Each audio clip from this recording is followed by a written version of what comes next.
अस्सलाम वालेकुम everyone, welcome to my channel. आज की वीडियो में हम स्टार्ट कर रहे हैं क्लास 11 एक्सरसाइज नंबर 2.1 का क्वेश्चन नंबर 4, 5 एंड 6।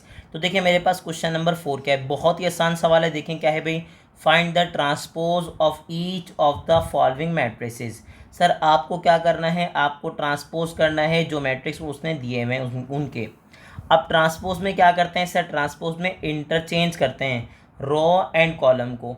या तो रो को कॉलम में चेंज करेंगे या तो कॉलम को रो में चेंज कर देंगे। ठीक है, अब मैं स्टार्ट कर रहा हूँ इसका पार्ट नंबर 1। ठीक है, पार्ट नंबर 1 अब सॉल्व कर रहे हैं। तो हमने क्या किया, हमने ट्रांसपोज कर दिया। अच्छा, मैं एक बात आपको क्लियर कर दूं कि सर सबसे पहले मैंने लेट कर लिया कि अगर ये ए है, मैट्रिक्स का नाम मैंने क्या रखा, ए। अच्छा, ज़रूरी नहीं है आप ए रखें, आप डायरेक्ट सॉल्व कर सकते हैं, लेकिन कुछ चीज़ें आपको समझानी हैं तो इसीलिए मेंशन करवा रहा हूँ। अगर आपके पास मैट्रिक्स ए है तो सर याद रखिएगा ट्रांसपोज को शो करते हैं कैसे, कि ए पे आप पावर मेंशन कर देंगे क्या, टी। ठीक है, चलें अब देखिएगा क्या करेंगे। उसने कहा सर मैं काम ये करूँगा कि रो को चेंज कर दूंगा किसमें, कॉलम में। अब रो बताएं मेरे पास क्या है, उसने कहा सर एक ही रो है -4। ठीक है भाई, 3 और 6, तो एक ही कॉलम बनेगा -4, 3 और 6। आपने क्या किया, जो आपके पास रो थी आपने उसको कॉलम में चेंज कर दिया। रो कैसे होती है, हॉरिजॉन्टल, और आपके पास कॉलम कैसे होता है, वर्टिकल। तो आपने रो को किस में चेंज कर दिया, कॉलम में। या ऐसे भी कह सकते हैं कि आपने कॉलम को रो में चेंज किया। कॉलम क्या था, -4, रो बन गई -4। सेकंड कॉलम क्या था, 3, और सेकंड रो बन गई सिर्फ 3। थर्ड कॉलम क्या था, 6, और थर्ड रो बन गई 6। तो आपने क्या किया, एक रो को एक कॉलम में चेंज कर दिया। तो इसका मतलब आपने क्या कर दिया, ट्रांसपोज ऑफ द मैट्रिक्स। ठीक है सर, अब अगर मैं पार्ट नंबर 2 की बात करूं तो चलिए यहाँ मेंशन करते हैं कि हम पार्ट नंबर 2 सॉल्व करने जा रहे हैं। तो हमारे पास क्या होगा, उसने कहा सर अगर इसका नाम आपने क्या रखा भाई, बी। ठीक है, ज़रूरी नहीं कि आप ए ही बी, मतलब मैंने पहले ए रखा तो अब दोबारा भी ए रख सकते हैं, बस हमारा दिल नहीं चाह रहा था ए रखने का तो हमने क्या नाम रख दिया, बी। ठीक है भाई, 2 आयोटा, फिर मेरे पास क्या है 5 आयोटा, -3 आयोटा। उसने कहा सर 0 -6 आयोटा, साथ में क्या है 2 आयोटा। अब बच्चे ने कहा सर ट्रांसपोज करना है, तो ट्रांसपोज करना तो बहुत ही आसान है। कैसे करेंगे, उसने कहा सर रो को किस में चेंज कर दूंगा, कॉलम में। रो क्या है भाई, उसने कहा सर रो मेरे पास है 2 आयोटा। ठीक है, साथ में क्या है 5 आयोटा, फिर मेरे पास है -3 आयोटा। और सेकंड रो बता दीजिए क्या है, उसने कहा सर 0 -6 आयोटा, फिर मेरे पास क्या है 2 आयोटा। तो क्या था, मेरे पास रो थी और रो को मैंने किस में चेंज कर दिया, कॉलम में। तो एक बात आप नोटिस करेंगे, कॉलम खुद ब खुद रो में चेंज हो गया होगा। पहला कॉलम ये था, पहली रो ये बन गई। दूसरा कॉलम ये था, दूसरी रो ये बन गई। तीसरा कॉलम ये था, तीसरी रो ये बन गई। तो आपकी मर्ज़ी, आप रो को कॉलम में चेंज करें या कॉलम को रो में चेंज करें, कोई ऐसी मसले वाली बात नहीं है। अब कहाँ मूव करेंगे, अब हम मूव करेंगे इसके पार्ट नंबर 3 पे। क्या करना है, रो को किस में चेंज करना है, कॉलम में, या कॉलम को किस में चेंज करना है, रो में। अब हमने मेंशन कर लिया कि सर याद रखिएगा जैसे ये बी था बिल्कुल ऐसे ही मैंने इसका नाम क्या रख दिया, सी। ठीक है, मैंने लेट कर लिया कि सर मैट्रिक्स का नाम क्या है, सी। तो मुझे बताएं अब मेरे पास मैट्रिक्स क्या है। तो मैट्रिक्स मेरे पास है 8, 8 के बाद है 3, 3 के बाद मेरे पास क्या है -4। अब मुझे क्या करना है, उसने कहा सर मुझे करना है ट्रांसपोज। तो ट्रांसपोज में क्या होगा सर, अब कॉलम है हमारे पास तो कॉलम को किस में चेंज कर देंगे, रो में। तो कॉलम क्या था 8, 3 -4, तो रो बन जाएगी 8, 3 -4। और यही इसका प्यारा सा क्या हो जाएगा, आंसर। तो उम्मीद है कि आपको आसान लगा होगा, बहुत ही आसान लगा होगा और लगना भी चाहिए। ठीक है, अब यहाँ पर आ जाइए। इसके अंदर क्या है, मैं कोशिश करूँगा मैं सारे नहीं करवाऊँ, ये दोनों आप खुद करेंगे, मैं करवा दूंगा इसका पार्ट नंबर 6। ठीक है, मेरे पास क्या बनेगा, देखिए मेरे पास बन जाएगा, अगर मैं डायरेक्टली बता दूं ट्रांसपोज, तो -2 आयोटा, और ठीक है भाई आयोटा, ये बन जाएंगे आपके पास कॉलम। फिर आ जाएगा 5 iota, 7 iota, second column. Third मेरे पास कॉलम क्या बनेगा, 2 आयोटा, साथ में क्या बन जाएगा, -5 आयोटा। तो सिर्फ टाइम बचाने के लिए भाई आप परेशान ना हो, क्योंकि उम्मीद है कि आपको समझ आ गया होगा। उसने कहा सर अब मैं सॉल्व करने जा रहा हूँ, इसका पार्ट नंबर क्या है भाई, 6। तो यहाँ मैंने मेंशन किया पार्ट नंबर 6 हम करने जा रहे हैं सॉल्व।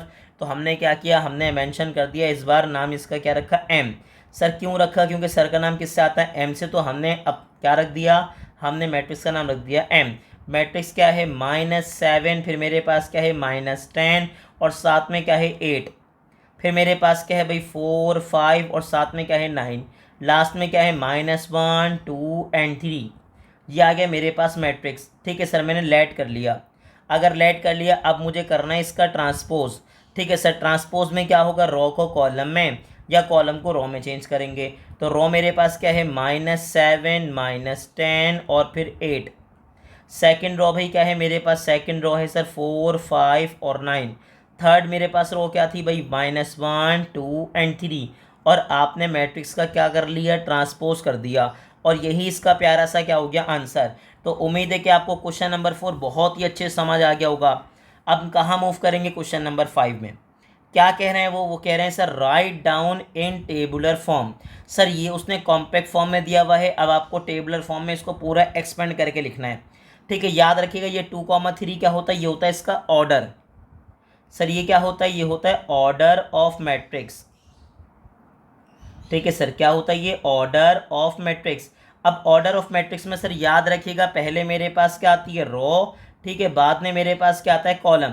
तो इसका मतलब वो कह रहा है एक मैट्रिक्स है जिसमें नंबर ऑफ रोज कितनी है, 2, और कॉलम कितने हैं, 3। तो सर आपको बनाना है, और आई जे का मतलब क्या है, उसकी पोजीशन। तो कोई मसले वाली बात नहीं है, बेइंतहा आसान होने वाला है क्वेश्चन और आपको मज़ा भी आएगा। तो चेक करते हैं हमारे पास क्या बन रहा है। तो उसने कहा सर हमने मेंशन किया पार्ट नंबर 1, हम सॉल्व करने जा रहे हैं इसका पार्ट नंबर 1। तो मुझे बताएं सर क्या बनेगा, बता दीजिए। उसने कहा सर ए। ठीक है, मैट्रिक्स मेरे पास है, एलिमेंट का नाम रखना है ए। ठीक है, और उसके पास जो पोजीशन है वो क्या है, आई जे। और ऑर्डर मेरे पास क्या है, ऑर्डर मेरे पास है 2,3, यानी कि बेसिकली रो कितनी होंगी, 2, और कॉलम कितने बनेंगे, 3। ठीक है सर, रो कितनी बनेंगी, उसने कहा रो बनेंगी बेसिकली मेरे पास 2, और कॉलम कितने बनेंगे, कॉलम मेरे पास बनेंगे 3। तो अब आप नोटिस कर लीजिए मैंने कितनी रो बनाई। उसने कहा सर मैंने 2 रो बना ली, और कॉलम कितने बना लिए, 3, 1 2 और 3। ठीक है, अब उसके बाद आप लिखेंगे इनकी पोजीशन, क्योंकि आई जे तो उसने जनरल फॉर्म में लिखा है ना, आप लिखेंगे डायरेक्ट प्रॉपर पोजीशन। सर देखें ये कहाँ पर है, उसने कहा सर ये पहली रो और पहले कॉलम में आ रहा है। तो आप क्या लिखेंगे, आप लिखेंगे सर ये ए तो है, लेकिन कौन सा, 1 1। अब बताएं सर ये ए कहाँ पर है, उसने कहा सर पहली रो में, लेकिन सेकंड कॉलम में। तो रो पहले आएगी, कॉलम बाद में आएगा, तो आप लिखेंगे 1 2। अब इसी तरह अगर थर्ड की बात करें तो सर ये कहाँ पर है, उसने कहा सर रो तो 1 है, कॉलम कौन सा है, 3। तो इसका मतलब रो 1 कॉलम 3, यानी कि 1 3। अब यहाँ पर आ जाइए, रो कौन सी है, सेकंड, कॉलम कौन सा है, पहला। ठीक है, तो मैं क्या लिखूंगा, 2, ठीक है भाई, 1। आगे क्या होगा सर, सेकंड रो है, सेकंड कॉलम है, तो मेरे पास पोजीशन क्या बनेगी, 2 2। ठीक है सर, सेकंड रो है, थर्ड कॉलम है, तो पोजीशन क्या बनेगी, 2 3। हो गया सॉल्व, बात ही ख़त्म, सिंपल। कितना आसान था ना, आसान, बहुत आसान था। उसने कहा सर अब क्या करूँगा, अब मैं सॉल्व करूँगा इसका पार्ट नंबर 2। ठीक है, पार्ट नंबर 2 का नाम क्या रखा है, एक्स। तो आप भी एक्स रखेंगे भाई, आपने भी नाम क्या रख दिया, आपने भी नाम रख दिया एक्स। अब मुझे बताएं सर एलिमेंट का नाम क्या रखा है, एलिमेंट का नाम रखा है कैपिटल एक्स। ठीक है, चाहे तो वैसे वो अलग बात है, इसमें स्मॉल एक्स रखा हुआ है। ठीक है, देखने में आपको शायद ऐसा लग रहा है, और ठीक है स्मॉल ये आगे बोले सर साथ में क्या होगा, आई जे। ऑर्डर कन्फर्म करें, ऑर्डर है 3,4। 3,4 का मतलब क्या है सर, 3,4 का मतलब ये है कि आपके पास रो कितनी होंगी, 3, और कॉलम कितने बनेंगे, 4। ठीक है सर, रो कितनी बनेंगी, उसने कहा सर रो मेरे पास बनेंगी 3, रो मेरे पास बन जाएंगी 3, और कॉलम कितने बन जाएंगे, 4। तो चलें अब आ जाइए, मेंशन करते हैं भाई, एक्स एक्स एक्स एक्स। ठीक है, देखें अब मेरे पास कितने कॉलम बनेंगे, 4। ठीक है, और रो कितनी चाहिए, मुझे चाहिए 3। तो मैंने प्रॉपर एलिमेंट्स मेंशन करना शुरू कर दिए। बिल्कुल लिख दिया, उसने कहा जी सर बिल्कुल लिख दिया आपने, जैसी एलिमेंट्स मेंशन किया आपने। अब मुझे बताएं मेरे पास क्या बनेगा। उसने कहा सर यहाँ देख लीजिए, अब इनकी पोजीशन लिखें। तो ये पहली रो और पहले कॉलम में है, तो मैं क्या लिखूँगा, 1 1। ठीक है, ये कहाँ पर है, फर्स्ट रो है। ठीक है सर, रो किसकी, सबकी क्या है, फर्स्ट। ठीक है, इसी तरह इसकी रो क्या है, second second second and second. इसकी बेसिकली रो क्या है, third third third and third. देखें कितना आसान हो गया। अब मुझे बताएं कौन सी यहाँ पर ये कॉलम में, उसने कहा सेकंड कॉलम में, ये थर्ड कॉलम में, और ये फोर्थ कॉलम में। ये कौन से कॉलम में, फर्स्ट में, ये सेकंड में, ये थर्ड में, और ये फोर्थ में। ये फर्स्ट कॉलम में, ये सेकंड कॉलम में, ये थर्ड कॉलम में, और ये फोर्थ कॉलम में। बात ही ख़त्म हो गई। आपने क्या किया, आपने मैट्रिक्स बना लिया। ठीक है, और यही इसका क्या हो गया, आंसर। अब क्या करेंगे, उसने कहा सर अब मैं सॉल्व करूँगा इसका पार्ट नंबर 3। जो कि अगेन एक आसान क्वेश्चन है। तो अब क्या किया मैंने, मेंशन किया इसका पार्ट नंबर 3। तो हमने लिखा सर यहाँ पे हम पार्ट नंबर 3 सॉल्व करने जा रहे हैं। ठीक है, तो पार्ट नंबर 3 सॉल्व। अब क्या किया, अब उसने कहा सर मेरे पास पार्ट नंबर 3 में क्या है, बी। ठीक है, एलिमेंट क्या है, उसने कहा एलिमेंट का नाम रखना है आपको बी। ठीक है सर, आगे क्या है, उसने कहा सर इस बार लिख रहा हूँ आई के। ठीक है, क्या लिख रहे हैं, आई के। कोई मसले वाली बात नहीं है, बस सर याद रखिएगा आई मेरे पास क्या होगा, रो को रिप्रेजेंट कर रहा होगा और के रिप्रेजेंट कर रहा होगा कॉलम को। ठीक है, आगे बताएं मेरे पास क्या है, उसने कहा ऑर्डर है 4,4। ठीक है, मेरे पास क्या है, उसने कहा सर अगर आप कह रहे हैं आपके पास ऑर्डर क्या है 4 इसका मतलब मेरे पास नंबर ऑफ रोज कितनी होंगी, उसने कहा सर 4। और नंबर ऑफ कॉलम भी कितने होंगे, उसने कहा सर 4। ठीक है, नंबर ऑफ रो मेरे पास कितनी आएंगी, उसने कहा सर 4, और नंबर ऑफ कॉलम भी कितने बनेंगे 4। एलिमेंट का नाम क्या है, एलिमेंट का नाम रखूँगा B B B and B. ठीक है सर, आगे बताएं क्या है भाई, बी बी, फिर मेरे पास क्या है बी एंड बी। अब इसको पहले फिल कर लीजिए, फिर मैं इनकी पोजीशन मेंशन कर दूंगा कि कौन सा आपके पास बी किस प्लेस पर है। ठीक है सर, हमने क्या किया, सारे बी यहाँ पे मेंशन कर दिए। ठीक है, बिल्कुल ही बच्चों वाला काम है, जो बचपन में आप करते थे ना, बिल्कुल ऐसा ही है। अब देखें सर, याद रखिएगा ये क्या है, रो 1। ठीक है भाई, ये मेरे पास क्या है भाई, रो 2। ठीक है, आगे बताएं ये मेरे पास क्या है, रो 3। ठीक है, आगे मेरे पास क्या है भाई, उसने कहा सर रो 3, फिर मेरे पास क्या है, रो 4। अब जब आपने मेंशन कर दिया, अब बताएं कॉलम कौन सा है, 1, column 2, column 3, column 4। Column 1, column 2, column 3, column 4। फिर मेरे पास क्या है, column 1, column 2, column 3, column 4। Column 1, column 2, column 3 and column 4। और यही इसका प्यारा सा क्या हो गया, आंसर। तो उम्मीद है कि आपको इसका क्वेश्चन नंबर 5 भी बहुत ही अच्छे से क्लियर हो गया होगा। अब हम स्टार्ट करेंगे इसका क्वेश्चन नंबर 6। बहुत ही आसान होने वाला है और बहुत ही बच्चों वाला सवाल है। देखिए हमारे पास क्या लिखा हुआ है।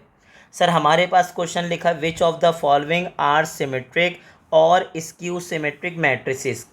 कौन से मैट्रिक्स आपके पास सिमेट्रिक हैं और कौन से स्क्यू सिमेट्रिक हैं। तो पहले मैं एक्सप्लेन करूंगा कि सर आपके पास सिमेट्रिक क्या होते हैं और स्क्यू सिमेट्रिक क्या होते हैं। वो अलग बात है कि अगर आपने हमारी इंट्रोडक्शन ऑफ मैट्रिक्स की वीडियो देखी है तो आपको दोनों प्रॉपरली समझ आ जाएंगे, आपको प्रॉब्लम ही नहीं होगी। अब सिमेट्रिक में क्या होता है कि सर अगर आपने मैट्रिक्स का ट्रांसपोज किया और मैट्रिक्स वापस वही आ गया, यानी कि कोई चेंज नहीं आया, पूरा मैट्रिक्स वापस आ गया, इसका मतलब मैट्रिक्स क्या है, आपके पास सिमेट्रिक। अब आपके पास दूसरा मैट्रिक होता है क्या, स्क्यू सिमेट्रिक। क्या लिखते हैं आप, लिखते हैं स्क्यू सिमेट्रिक मैट्रिक्स। अब इसमें क्या कंडीशन होती है, इसमें आपके पास कंडीशन ये होती है कि आप ट्रांसपोज तो करते हैं, लेकिन ट्रांसपोज करने के बाद ए आएगा, लेकिन ए की साइन क्या होंगी, अपोजिट। क्या होंगी, अपोजिट, यानी कि बेसिकली क्या होगा, माइनस ए होगा। ए तो नहीं होगा, क्या होगा, माइनस ए, यानी कि ए को माइनस साइन से मल्टीप्लाई करने के बाद वैल्यू बन रही होगी। तो फिर आप मैट्रिक्स को क्या बोलेंगे, स्क्यू सिमेट्रिक कहेंगे। ठीक है, याद रखिएगा, अगर पूरी वैल्यू सेम आ गई तो इसका मतलब सिमेट्रिक है, और अगर वैल्यू सेम हुई लेकिन साइन अपोजिट हुई, इसका मतलब क्या है, स्क्यू सिमेट्रिक। तो जल्दी जल्दी सॉल्व करेंगे, देखेंगे हमारे पास कौन सा सिमेट्रिक है और कौन सा स्क्यू सिमेट्रिक है। तो पहले हम क्या कर रहे हैं, पहले हम सॉल्व कर रहे हैं पार्ट नंबर 1। ठीक है सर, पार्ट नंबर 1 में आपने क्या नाम रखा, आपने नाम रखा कि सर मेरे पास ये क्या है भाई, ए है। ठीक है, ए है, तो अब मुझे बताएं क्या होगा, वो अलग बात है, आप डायरेक्ट कर सकते हैं, कोई मसले वाली बात नहीं है, क्योंकि ये सिर्फ एमसीक्यूज़ में आएगा। कहाँ पर आएगा, एमसीक्यूज़ में आएगा, और उसके चांसेस भी थोड़े से कम हैं। ठीक है, आगे देखिए मेरे पास क्या है 6, उसके बाद क्या है -7, फिर मेरे पास क्या है 0। अब जल्दी से बताएं इसका ट्रांसपोज क्या होगा। उसने कहा सर ट्रांसपोज करेंगे तो चेक करते हैं हमारे पास क्या बन रहा है। अभी मैंने आपको सिखाया है कि ट्रांसपोज में आप क्या करते हैं, रो को चेंज करते हैं कॉलम में, या कॉलम को चेंज करेंगे रो में। तो मेरे पास क्या है भाई, 0 -5 -6, फिर मेरे पास क्या है 5 0, फिर मेरे पास है 7, फिर मैं क्या लिखूँगा 6 -7 0। अब मैं कंफर्म करूँगा कि सर मेरे पास जो वैल्यूज़ हैं वो ए वापस आया या नहीं आया। देखें सर, उसने कहा सर ये -5 + 5 -6 + 6 +5 -5 +7 -7। इसका मतलब सर सारी वैल्यू सेम है लेकिन साइन अपोजिट हैं। इसका मतलब ये ए नहीं है सर, ये क्या है, -a है। ठीक है, क्योंकि ए को आपने माइनस से मल्टीप्लाई किया तभी उनकी साइन क्या हो गई, अपोजिट। तो इसका मतलब आप क्या कहेंगे, जो मेरे पास मैट्रिक्स है सर वो क्या है, वो बेसिकली स्क्यू सिमेट्रिक है। क्या लिखेंगे कि सर जो मेरे पास मैट्रिक्स है वो क्या है भाई, स्क्यू सिमेट्रिक मैट्रिक्स है। तो मैंने क्या लिखा, स्क्यू सिमेट्रिक मैट्रिक्स। चलें आगे देखें, मेरे पास सेकंड पार्ट क्या है। उसने कहा सर सेकंड पार्ट आप देख लीजिए, हमने मेंशन किया सर यहाँ पे हम क्या करने जा रहे हैं, सॉल्व, और हम सॉल्व कर रहे हैं सेकंड पार्ट। तो हमने यहाँ पे लाइन ड्रॉ कर दी ताकि हमारी वैल्यूज़ कंजस्टेड ना हो और आप बहुत ही ईजीली इसको सॉल्व कर लें। ठीक है सर, अब मुझे बताएं मेरे पास सेकंड पार्ट क्या है भाई। उसने कहा सर यहाँ पे लिख रहे हैं सेकंड पार्ट और हम करने जा रहे हैं सॉल्व। ठीक है, अब उसने क्या कहा कि हमारा मैट्रिक्स क्या है, हमने लेट कर लिया कि मैट्रिक्स का नाम क्या है, हमने रख दिया एम, क्योंकि सर हमारा नाम किससे आता है, एम से, तो अपने ही नाम पे हमने मैट्रिक्स का नाम ले लिया। ज़रूरी नहीं है हम बार बार एक ही जगह बी लें। ठीक है सर, आगे क्या है 7 5 8, फिर मेरे पास क्या है 5 माइनस 1 6, फिर मेरे पास क्या है 8 6 माइनस 1। अब बताएं सर जब मैं इसका ट्रांसपोज करूंगा तो मुझे बताएं क्या मिलेगा। उसने कहा रो को चेंज करेंगे कॉलम में या कॉलम को रो में चेंज करेंगे। 7 5 8, आगे बताएं क्या आएगा। उसने कहा 5, आगे क्या आएगा -1, फिर मेरे पास आ जाएगा 6, फिर मेरे पास आ जाएगा 8, 8 के बाद 6, फिर मेरे पास आ जाएगा -1। ये मैंने क्या कर लिया, मैंने ट्रांसपोज कर लिया। अब मुझे बताएं कि सर वो वैल्यू वापस वही आई या चेंज आई। उसने कहा सर मेरे पास तो वही वैल्यूज़ एज इट इज़ आ गई हैं ट्रांसपोज करने के बाद भी। तो ट्रांसपोज करने के बाद भी अगर वैल्यू में चेंज नहीं आया, इसका मतलब ये कि मेरे पास जो वैल्यू है सर वो पूरी एम है, यानी कि पूरी वैल्यू वापस आ गई। और अगर पूरी वैल्यू वापस आ गई विदाउट एनी चेंज, तो आप क्या कहेंगे जो मेरे पास मैट्रिक्स है सर वो क्या है, स्क्यू सिमेट्रिक नहीं है, इस बार क्या है सिमेट्रिक है। क्या लिखूंगा कि सर मैट्रिक्स क्या है, मेरे पास सिमेट्रिक मैट्रिक्स है। तो उम्मीद है कि आपको चीज़ें क्लियर हो रही होंगी। अब बच्चे ने कहा सर पार्ट नंबर थ्री आप खुद से कर लेंगे और इंशाल्लाह आपको किसी किस्म की प्रॉब्लम नहीं होगी। ठीक है, अब यहाँ हमारे पास 2 पार्ट और हैं तो इनको सॉल्व करेंगे और इंशाल्लाह इसके बाद आपको पार्ट नंबर 3 में किसी किस्म की भी प्रॉब्लम नहीं होगी। तो चलें चलते हैं कहाँ पे, पार्ट नंबर 4 पे। देखें सर हमारे पास पार्ट नंबर 4 क्या है, हमने यहाँ पे लाइन ड्रॉ कर दी। अब बताएं हमारे पास क्या है। उसने कहा सर हम सॉल्व करने जा रहे हैं पार्ट नंबर 4। ठीक है सर, साथ में क्या लिखा, सॉल्व। ठीक है सर, इस बार क्या किया, हमने लेट कर लिया कि जो मैट्रिक्स है सर वो कौन है, एस है। ठीक है, ताकि पूरा हमारा नाम बन जाए एस एम। ठीक है सर, तो हमने क्या किया, हमने यहाँ पे लेट कर लिया एस।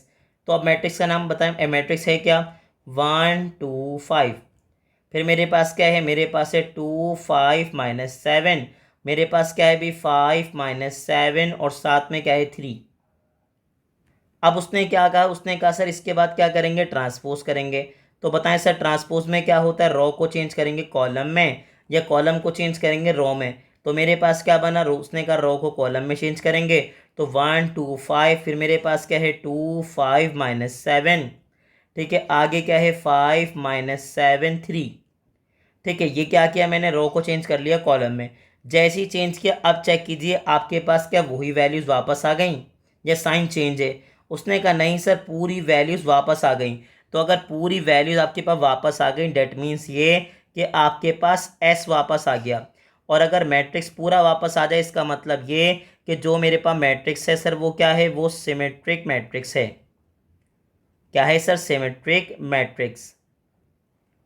अब उसने कहा सर मैं क्या देखूंगा, अब मैं देखूंगा इसका पार्ट नंबर 5, जिसके बाद पार्ट नंबर 4 आप इंशाल्लाह खुद कर लेंगे, आपको किसी किस्म की प्रॉब्लम नहीं होगी और ना होनी चाहिए। ठीक है, उसने कहा सर इस बार मैं लेट कर लूँगा कि सर मेरे पास मैट्रिक्स का नाम क्या है, एम।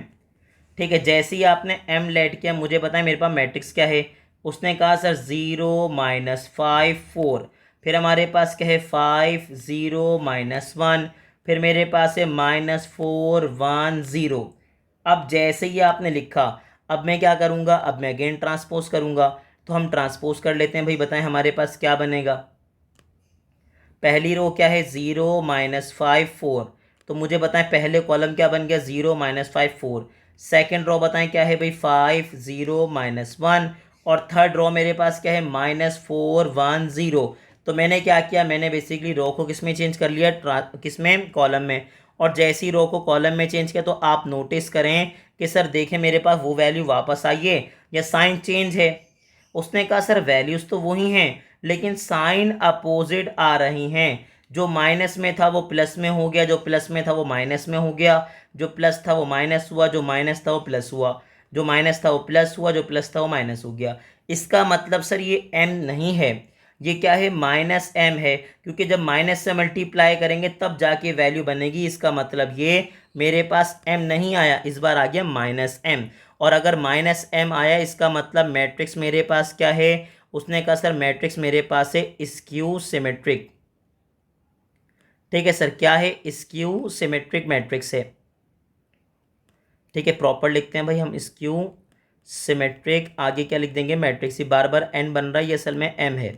ठीक है, हमने क्या लिखा, हाँ चलें, अब प्रॉपर बन गया स्क्यू सिमेट्रिक, और हमने क्या लिख दिया, मैट्रिक्स।